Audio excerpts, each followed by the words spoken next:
This year marks the 10th anniversary of China put forward this Belt and Road Initiative. And what opportunities do you think BRI brought to both Malaysia and China?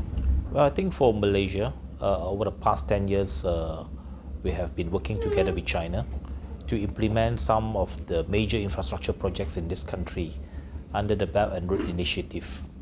The prime example of Belt and Road Initiative projects in Malaysia is the East Coast Rail Link, ECRL. It is a major project of more than 50 billion ringgit, connecting more than 600 kilometers of rail routes from the east coast of Malaysia all the way to the major port in Malaysia, Port Klang. This project is of course under the financing of BRI and also undertaken by a Chinese contractor, CCCC.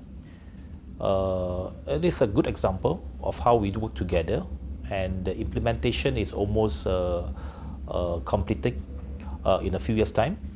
And I'm sure once it is completed, I think this will be a showcase of Malaysia-China cooperation. I can only think that it will create more economic benefits for both Malaysia and China, in the sense that along the railway network, we can create many industrial zones, many industrial areas where we can attract more Chinese companies to invest in Malaysia and utilize the railway network to carry their goods and cargoes to the port. So, of course, that is a win-win situation as far as not only investment is concerned, but also creating demand for the railway network and services.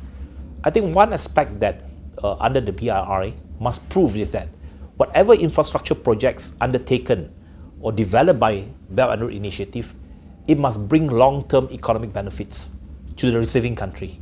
So Malaysia intends to make this BRI project as a successful model, not only to complete the project, but also as a catalyst and a multiplier effects to our economic development. Belt and Road Initiative setting up this debt trap for countries. So how do you think about this narrative? Well, I think any cooperation, it must be negotiated. It must be thought through by both sides.